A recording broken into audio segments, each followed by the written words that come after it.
अखंडमंडलाकारं व्याप्तं येन चराचरं तत्पदं दर्शितं येन तस्मै श्रीगुरुवे नमः। अज्ञानान्धस्य लोकस्य ज्ञानाञ्जनशलाकया चक्षुरुन्मीलितं येन तस्मै श्रीगुरुवे नमः। सभी आत्मरूप सज्जनों का इस अंक में हार्दिक स्वागत समादर है। मित्रों, गुरु पूर्णिमा पर्व हमारे सामने उपस्थित है। हम गुरु पूर्णिमा बड़े ही आस्था, प्रेम और दाक्षिण्य से मनाते हैं, क्योंकि श्री गुरु ये शब्द ही ऐसा अद्भुत है जो हमें ज्ञान प्राप्ति की ओर प्रेरित करता है। गु का अर्थ होता है अंधेरा, तम, और रू का अर्थ होता है प्रकाश यानी उजाला। अंधेरे से उजाले की ओर ले जाता है, उसे गुरु कहते हैं।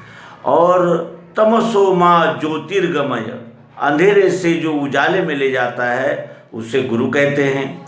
और गुरु तो हमारी माता भी गुरु है, पिता भी गुरु है, शालेय शिक्षा जो देता है वो भी गुरु है, और अनेक प्रकार की परिस्थितियों में हमारी मदद करते, मार्गदर्शन करते, प्रेरणा देते, वो सभी हमारे गुरु ही हैं। और यहाँ तक गुरु है कि हमें जो ठोकरें और प्रसंगोपात जो भी प्रसंग यानी जैसे भी अनुभव आते हैं वो सब गुरु ही है। अनुभव ये सबसे बड़ा गुरु है, क्योंकि वो गुरु ही हमें कैसा चलना है और क्या करना है क्या नहीं करना है इसका बोध देता है। गुरु के बगैर तो कोई है ही नहीं विश्व में। और जो ये कहते हैं कि गुरु की क्या आवश्यकता है, उन्होंने भी इतिहास में झांक लेना चाहिए। श्री राम के गुरु वशिष्ठ, योग वशिष्ठ नाम के ग्रंथ में उनके विचार संग्रहित है, और जिसे पढ़कर हम भी जान सकते हैं कि उन्हीं विचारों से श्री राम जैसा अद्भुत और अलौकिक चरित्र इस विश्व में हुआ। और उसका आदर्श इतना विराट है कि आज भी जय श्री राम से ही लोग अपनी दिनचर्या का आरंभ करते हैं। एक दूसरे से जब मिलते हैं तो राम राम के साथ ही उनका इन्हें विचारों का आदान प्रदान आरंभ होता है। उसके बाद श्री कृष्ण जी है। श्री कृष्ण जी के गुरु सांदीपनी ये एक ऐसे अद्भुत गुरु हो गए कि अत्यंत अल्प समय में उन्होंने श्री कृष्ण जी को ब्रह्म विद्या यानी दी, और उस ब्रह्म विद्या के आधार से ही श्री कृष्ण जी ने अपना सारा चरित्र रचा।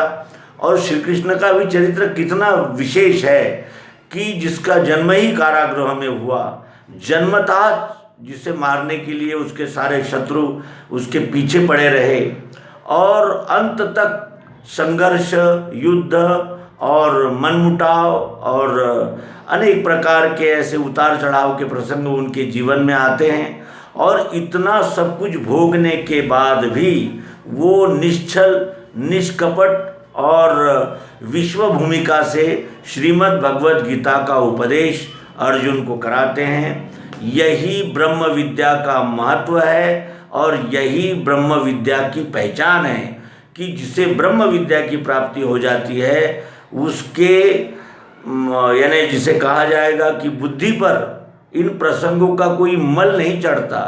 न यानी अपयश जब आता है, जब पराजय होती है, तब भी वो स्थितप्रज्ञ रहता है, और जब विजय होती है तब भी उसमें घमंड, अहंकार नहीं आता, क्योंकि वो जानता है कि जो कुछ भी यहाँ हो रहा है वो सब प्राकृतिक है और होता ही है।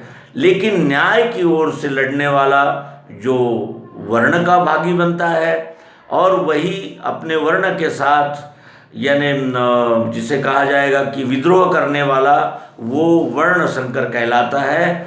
जो वर्णाश्रय लेकर जीते हैं वो अमर हो जाते हैं, जो वर्ण संकर होते हैं वो अपयश के भागी होते हैं, और सदैव अपकीर्ति उनके चरित्र के साथ लग जाती है। ये हमारा सबका अनुभव है। मित्रों, श्रीमद् भगवद गीता के अनुषंग से अगर हम उस गुरु शिष्य की परंपरा का अवलोकन करें तो क्या नज़र आता है?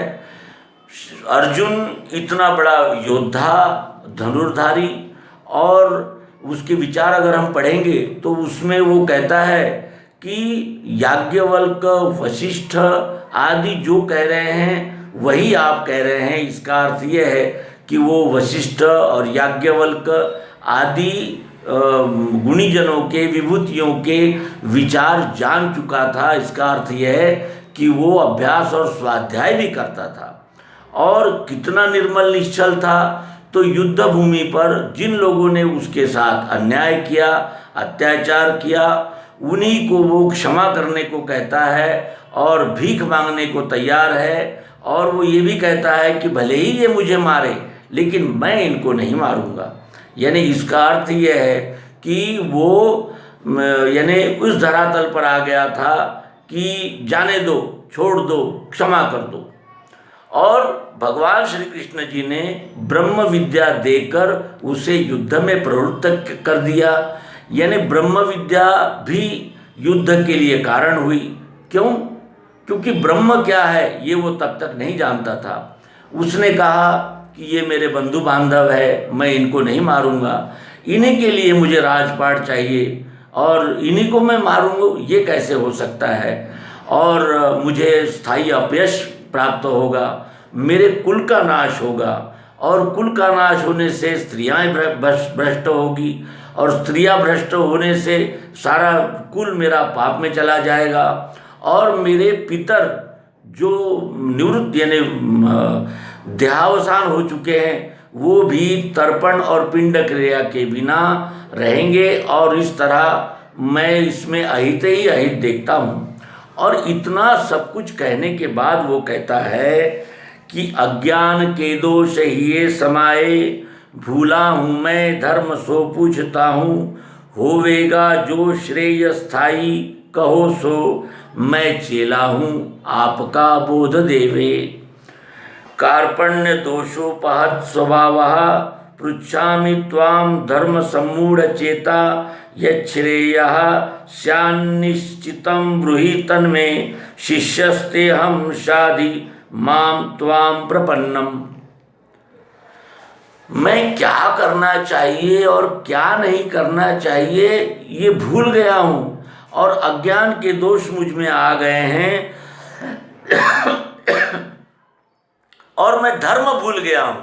अब देखिए यहाँ स्पष्ट रूप से यहाँ उद्घोष आया है कि पृच्छामि त्वाम धर्म सम्मूढ़ चेता, मैं धर्म के विषय में सम्मोह को प्राप्त हो गया हूँ, मैं धर्म को भूल गया हूँ। अब यहाँ धर्म का कौन सा धर्म भूला है? वो क्या किसी पंथ को भूला है, संप्रदाय को भूला है, क्या भूला है? धर्म किसे कहते हैं? कौन सा धर्म भूल गया है वो? धर्म का अर्थ होता है करना क्या और क्या नहीं करना, इसे धर्म कहते हैं। और ये वो भूल चुका है। और वो कहता है कि जिसमें मेरा स्थायी श्रेय हो, यानी जिसमें मेरा स्थायी कल्याण हो, वो कहिए मुझे, मैं आपका शिष्य हूँ और इसलिए मुझे आप बोध दीजिए। उसने अपने आप का संपूर्ण अहंकार, व्यष्टि अहंकार सद्गुरु के चरणों में सौंप दिया और वो सद्गुरु से बोध की प्राप्ति चाहता है, बोध मांगता है कि धर्म का बोध मुझे कराइए। और ये कहकर वो चुप नहीं बैठा है, वो आगे भी कहता है कि यहाँ मिले राज्य मुझे मही का, समृद्ध इंद्रासन देवतों का, तथापि ये इंद्रियदाकारी, कैसे मिटेगा भ्रम मोह भारी। यहाँ मुझे इंद्र का राज्य भी अगर मिल जाता है और ये संपूर्ण पृथ्वी का भी राज्य मुझे मिल जाता है, फिर भी ये इंद्रियों में दाह निर्माण करने वाला जो भ्रम है, मोह है, उससे कैसे छुटकारा होगा मेरा? गुरुदेव आप मार्गदर्शन कीजिए। और यहीं से उसने जो व्यष्टि अहंकार सद्गुरु के चरणों में सौंप दिया, यहाँ से ही उसकी वो ग्रहण करने की भूमिका का आरंभ होता है। और वही अर्जुन जो कहता था कि धर्म भूल गया हूँ और अज्ञान के दोष हृदय में समा गए हैं, वही क्या कहता है? वो कहता है नष्टो मोह स्मृतिर्लब्धा त्वत्प्रसादान्मयाच्युत स्थितोस्मि गत संदेहा करिष्ये वचनम तव। गया मोह मिला धर्म कृपा से आपके मुझे, भ्रम पूर्ण गया मेरा करूँगा आपका कहा। मोह चला गया, धर्म प्राप्त हुआ, किसकी कृपा से? श्री कृष्ण जी आपकी कृपा से। भ्रम पूर्ण गया मेरा, मैं भ्रम से पार हो गया हूँ, अब मेरे में संदेह भ्रम नहीं रहा, और जो आप कहेंगे वो मैं करूँगा, जो आप कहेंगे वो मैं करूँगा। इसी को ही संपूर्ण शरणागति, संपूर्ण यानी जिसे कहा जाएगा समर्पण कह सकते हैं। और जब तक हम संपूर्ण समर्पण नहीं करते तब तक हमें हमारे व्यष्टि अहंकार से छुटकारा भी नहीं मिल सकता, और हम अपनी भूमिका को व्यवस्थित जानकर इस विश्व के साथ व्यवहार भी नहीं कर सकते। और अगर हमें ये अभिमान हो गया कि मैं सब कुछ जानता हूँ और जो मैं जानता हूँ वही सत्य है, वही उचित है, तो फिर गुरु कितना भी उपदेश करे वो उपदेश शिष्य के हृदय तक नहीं पहुँच सकता, ये इससे स्पष्ट है। अब देखें कि पहला अध्याय अर्जुन विषाद योग है, अर्जुन को दुख हुआ, वो पहला अध्याय है। दूसरा अध्याय है सांख्य योग। सांख्य योग में श्री कृष्ण जी ने उसे आत्मा क्या है, किस तरह कार्य करता है, कर्म क्या है और कर्म का श्रेष्ठत्व क्या है, ये भी समझा दिया। फिर तीसरे अध्याय में कर्म समझाया कि किस तरह कर्म करना चाहिए और कौन सी किस प्रकार के कर्म ही स्वकर्म कहलाते हैं, अपना कर्म, अपने कर्म कैसे होने चाहिए ये भी समझाया।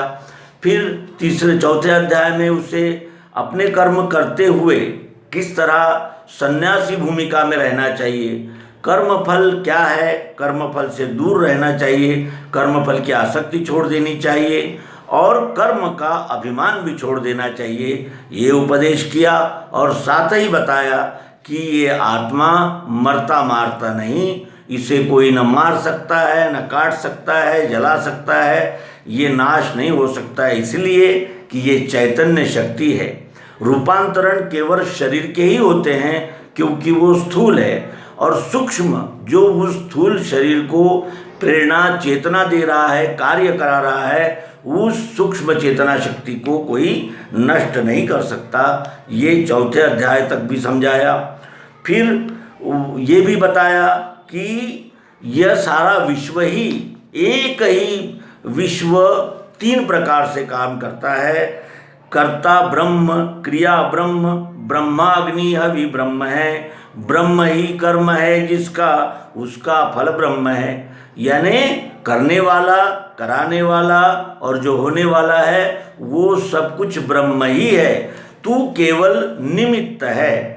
और अगर अभी तुमने ये कर्म नहीं किया तो भी इस कर्म से तुम्हें, युद्ध कर्म से छुटकारा नहीं मिलेगा। तुम्हारा जो स्वभाव है उसमें ही तुम स्थित हो। प्रत्येक जीव का एक स्वभाव होता है और स्वभाव से ही सारे कर्म होते हैं। स्वभाव के विरुद्ध हट करने से कोई लाभ नहीं होता, ये भी भगवान श्री कृष्ण जी ने उसे समझाया। फिर पांचवें अध्याय में संन्यास की स्पष्ट रूपरेखा उन्हें समझाई कि कर्म योग और कर्म त्याग दोनों में हित ही भरा है, लेकिन कौन सा कर्म त्यागना चाहिए और कौन सा कर्म करना चाहिए इसका स्पष्ट बोध जब तक नहीं होता तब तक जो कर्म नहीं करना चाहिए वो हम करते हैं और जो करना चाहिए वो नहीं करते। अपने क्षत्रिय वर्ण का कर्म त्याग कर वो भीख मांगने को भी तैयार हो गया था। ये नहीं करना चाहिए वो कर रहा था, और जो करना चाहिए कि न्याय रक्षा का स्वकर्म स्वधर्म ये क्षत्रिय का है, और वो क्षत्रिय का स्वधर्म छोड़कर वो पलायन की भूमिका ले रहा था। तो इस तरह क्या करना चाहिए और क्या नहीं करना चाहिए ये भगवान श्री कृष्ण जी ने उसे 5वें अध्याय में समझाया, और त्याग का और संन्यास का भेद उसे स्पष्ट करके दिखाया। और ये भी कहा कि जो ब्रह्म के ध्यान से कर्म जो करे फल त्याग के, पापों में वो नहीं डूबे जल में पल पद्म पत्र जो। अरे अर्जुन, ब्रह्म के ध्यान से यानी ये विश्व रूप ही परमात्मा है, इस ध्यान से और फल को त्याग कर जो कर्म करता है वो कभी भी पापों में नहीं डूबता। क्योंकि पाप तभी होते हैं जब हम अपने व्यष्टि अहंकार के लिए, व्यष्टि सुखोपभोग के लिए और व्यष्टि आनंद के लिए जब हम कर्म करते हैं तो फल की आशा भी रहती है उसके पीछे और कर्तृत्व का अभिमान भी रहता है। और इसीलिए ब्रह्म के ध्यान से यानी इस विश्वरूप परमात्मा के ध्यान से जो फल त्याग के कर्म करता है वो कभी भी पापों में नहीं डूबता, क्योंकि वो स्वयं के लिए करता ही नहीं है, विश्व सेवार्थ सारे उसके कर्म होते हैं। और इस तरह वो जैसे जल में कमल का पत्ता न भीगते हुए भी जल में रहता है, उसी तरह वो यानी निर्विकार निर्मोह होकर इस विश्व में वो रहता है। ये भी समझा दिया। फिर 5वें अध्याय में संन्यास योग समझाया और ये भी समझाया कि जिसने मन बुद्धि और इंद्रियां जीती, जिसके इच्छा भय और क्रोध समाप्त हो गए हैं, वही मुनि यानी वही मननशील व्यक्ति मोक्ष का अधिकारी होता है। और ऐसा ही व्यक्ति सदा मुक्त ही रहता है, क्योंकि हमें किसने बांधा है? मन बुद्धि और इंद्रियां, इनमें जो काम लिप्त रहता है, काम जो इसमें सूक्ष्म रूप से जो यानी व्याप्त रहता है वो, और इच्छा ये चाहिए वो चाहिए वो चाहिए, ऐसी अगणित इच्छाएं। भय कई प्रकार के होते हैं, निंदा का भय यानी अपने स्तुति का भय या मृत्यु का भय, ऐसे अनेक प्रकार के भय। और वही भय और क्रोध यही मनुष्य को बांधे रखते हैं। इसका भी उपदेश अध्याय 5वां में श्री कृष्ण जी ने अर्जुन को कराया। फिर ये बताया कि इस ब्रह्म को प्राप्त करने के लिए हमारी ओर से कौन सी तैयारियां चाहिए, क्योंकि कोई भी विद्या हो, कोई भी कला हो या कोई भी प्रसंग हो, वो हमारी योग्यताओं की परख पे ही निर्धारित होता है। अगर हमारे में योग्यता नहीं है, अगर हम युद्ध कला में निपुण नहीं हैं या फिर हम युद्ध के दांव पेच नहीं जानते हैं, तो हम युद्ध कैसे कर सकते हैं, युद्ध भूमि में कैसे प्रवेश करेंगे? उसी सिद्धांत से यहाँ आत्म संयम योग नाम के 6वें अध्याय में भगवान श्री कृष्ण जी ने क्या कहा कि जो विश्व सेवा के लिए स्वकर्म करता है और फल की अपेक्षा नहीं करता, वही सन्यासी है, वही योगी है। और अग्नि क्रिया त्यागने वाला योगी और सन्यासी नहीं होता, ये समझाया। और विस्तार से उसे सन्यास के विषय में समझाते हुए वो कहा कि आत्मा को आत्मसंतोषी रखना, भूलना नहीं। क्यों? क्योंकि आप ही अपना भाई और आप ही अपना शत्रु है। अगर इंद्रियां हमारे नियंत्रण में हैं तो हमारी मित्र है, और हमारे इंद्रियां अगर हमारे नियंत्रण से बाहर हो जाती है तो वही शत्रु है। उसी तरह मन भी है, मन अगर हमारे नियंत्रण में है तो हमारा मित्र है। मन अगर हम अगर मन के कहे अनुसार चलने लगते हैं तो वही हमारा शत्रु है। उसी तरह बुद्धि भी है। तो ये भी भगवान श्री कृष्ण जी ने 6वें अध्याय आत्म संयम योग में अर्जुन को समझाया। उसके बाद 7वें अध्याय में ज्ञान विज्ञान दिया। ज्ञान विज्ञान का अर्थ होता है इस विश्वरूप परमात्मा का, यानी जो स्थायी और साकार है, सगुण साकार प्रकृति का संपूर्ण परिचय भगवान श्री कृष्ण जी ने उसे 7वें अध्याय ज्ञान विज्ञान योग में कराया। और वो क्या था ये भी हम देखें। श्रीमद् भगवद गीता के 7वें अध्याय में अर्जुन को समझाया कि अर्जुन, मैं तुझे विज्ञान युक्त ज्ञान दूंगा। विज्ञान युक्त ज्ञान देने का क्या आशय था? ज्ञान तो वो स्वयं ही शब्द ज्ञानी था अर्जुन, लेकिन फिर उसे ज्ञान देने का क्या आशय है? और साथ ही ये भी कहा कि ज्ञानं तेऽहं सविज्ञानमिदं वक्ष्याम्य शेषतः यज्ञात्वा नेह भूयोऽन्यज्ञातव्यम व्यशिष्यते। विज्ञान युक्त वो ज्ञान कहता हूँ संपूर्ण मैं, यहाँ इसे जानने से जानना सब आ चुका। विज्ञान युक्त ज्ञान देता हूँ, यानी वो ज्ञान देता हूँ जिसे आजमाया जाए, जो प्रायोगिक हो, प्रत्यक्ष हो, यथार्थ हो, वो ज्ञान मैं तुम्हें दूंगा। और क्या कहा 7वें अध्याय में? पृथ्वी जल अग्नि वायु आकाश मन और धी, अहंकार यही मेरे प्रकृति के अष्टांग है। मेरे प्रकृति के अष्टांग विश्वरूप परमात्मा के प्रकृति के 8 अंगों से बताए। पृथ्वी जल अग्नि वायु आकाश मन बुद्धि और अहंकार, यह मेरे प्रकृति के 8 अंग है। यानी जो कुछ भी ये साकार सगुण दिख रहा है, जो प्रत्यक्ष दिख रहा है, वो ये प्रकृति से निर्माण हुआ सारा यानी संसार है, सारी सृष्टि है, ये उसे समझाया। और ये कहा कि ये मेरी अपरा प्रकृति है और परा जो प्रकृति है वो दूसरी है। वो उसी परा प्रकृति ने ये सारे विश्व को धारण किया है। यानी प्रकृति को उस परा प्रकृति ने धारण किया है। इसका क्या आशय है? परा प्रकृति है अष्टधा, पृथ्वी जल अग्नि वायु आकाश, सत्वगुण और रजोगुण तमोगुण, ये प्रकृति है। और ये किसके आधार से कार्य करती है? तो वो विश्व को धारण करने वाली परा प्रकृति यानी अक्षर, अस्तित्व भातित्व प्रियत्व रूप जो अक्षर आत्मा है, उसी ने ही ये सारी सृष्टि को धारण किया है। और उसे ये भी समझाया कि दोनों प्रकृति भूतों का उत्पत्ति स्थान जानता हूँ, बनाता हूँ, मेटता हूँ, वो मैं अखिल विश्व को। इन दोनों प्रकृतियों को धारण करने वाला मैं तीसरा भाव पुरुषोत्तम नाम भाव हूँ।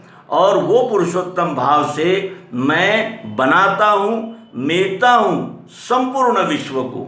संपूर्ण विश्व में उत्पत्ति स्थिति लय की जो क्रिया चल रही है, जो कार्य हो रहा है, वो मेरी प्रेरणा से हो रहा है। मैं पुरुषोत्तम परमात्मा हूँ जो इन अपरा और परा इन दोनों प्रकृतियों को धारण करके स्थित हूँ। और साथ ही ये भी कहा कि विश्व में सब मैं ही हूँ, दूसरा कुछ है नहीं, मेरे में सब है। जैसे सूत मेमणि सूत के, किसी सूत के माला में सूत के ही मणि पिरोए जाए, यानी सब कुछ सूत ही सूत हो, उसी तरह इस संपूर्ण विश्व में मैं ही हूँ। ये संपूर्ण विश्व मैंने ही धारण किया है, मैं ही ये संपूर्ण विश्व हूँ, दूसरा कुछ भी नहीं है। यहाँ जो कुछ भी है वो मैं ही हूँ। मैं ही इस भाव से उस विश्वरूप परमात्मा का दिग्दर्शन उन्होंने 7वें अध्याय में कराया। और साथ ही ये बताया कि माया से ज्ञान ढका हुआ है और इसीलिए सबकी वृत्ति जो है वो आसुरी हो गई है। और इस तरह आसुरी वृत्ति में बद्ध लोग वो नराधम दुराचारी मुझ ईश्वर को नहीं बसते, यानी मुझ विश्वरूप परमात्मा को पराया मानते हैं और द्वैत भाव से व्यवहार करते हैं, वो मुझे संपूर्णतया नहीं जानते। इस तरह वो 7वें अध्याय में भी उसे उपदेश किया। फिर 8वें अध्याय में 7वें अध्याय में प्रकृति का परिचय दिया, तो 8वें अध्याय में पुरुष जो अक्षर परमात्मा है उसका परिचय दिया। वो अक्षर रूपांतरित होने वाले प्रकृति में सदैव ओतप्रोत कण कण में व्याप्त ऐसा वो जो अस्तित्व भातित्व प्रियत्व रूप निराकार भाव है उसका परिचय दिया। और कहा कि श्रेष्ठ अक्षर वो ब्रह्म है, अध्यात्म स्वभाव ही भूत भाव बसे जिसमें कल्पना गति कर्म वो। श्रेष्ठ अक्षर यानी इस क्षर प्रकृति को प्रेरणा देने वाला, चालना कर देने वाला, धारण करने वाला वो अक्षर ब्रह्म है। और अध्यात्म स्वभाव है, वो अध्यात्म क्या है? स्वभाव है। और जिसमें भूत भाव बसते हैं वो कर्मरूप क्षर गति है। ये तीनों भी गतियों का उन्होंने वहाँ स्पष्ट खुलासा कर दिया। और साथ ही ये भी कहा कि अधिभूत प्रवाही है, अधिदैव स्वभाव है, देह में पुरुष श्रेष्ठ मैं अधियज्ञ नाम से। अधिभूत प्रवाही है, जो क्षर गति है वो प्रवाही है, यानी प्रकृति जो है वो सतत रूपांतरण होने वाली प्रवाही ऐसी है। और आदिदैव कैसा है? वो स्वभाव है। क्योंकि हम और हमारा स्वभाव ये दो अलग नहीं होते, लेकिन दोनों का कॉम्बिनेशन, दोनों का एकत्रित्व ये हम में ही होता है। उसी तरह अधिभूत प्रवाही है, अधिदैव स्वभाव है, देह में पुरुष श्रेष्ठ, मैं अधियज्ञ नाम से, मैं अधियज्ञ यानी पुरुषोत्तम परमात्मा नाम वस्तु रूप से मैं ही इन दोनों प्रकृतियों को धारण करके उपस्थित हूँ। और ये 8वें अध्याय में समझाया, जिसका नाम अक्षर ब्रह्म योग है। उसके बाद उन्होंने चक्र भी बताया कि विश्व के सबही लोक चक्र में जन्म मृत्यु के, मेरी प्राप्ति हुए पीछे कौन्तेय जन्मता नहीं। इस विश्व के सभी लोग मृत्यु और जन्म के चक्र में बंधे हुए हैं। रूपांतरण के चक्र को इस विश्व के कोई भी जीव मात्र, वस्तु मात्र नहीं तोड़ सकता, क्योंकि वो स्वाभाविक प्राकृतिक चक्र है।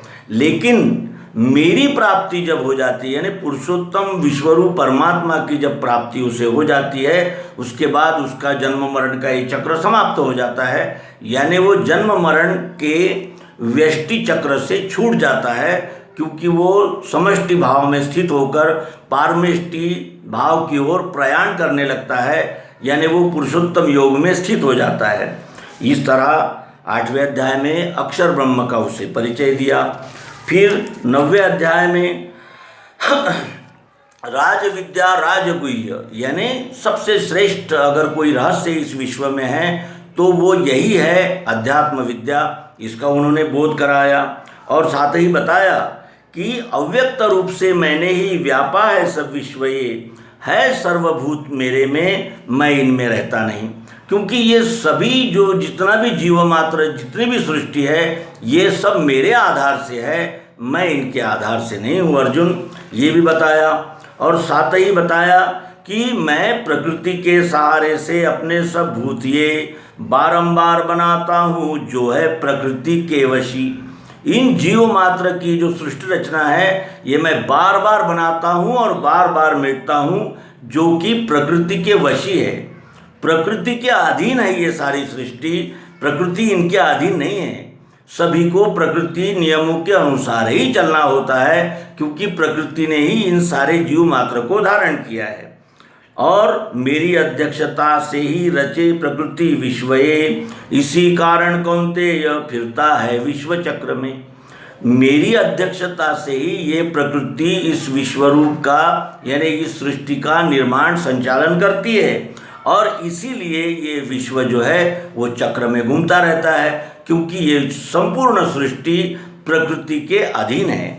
ये भी उसे 9वें अध्याय में समझाया।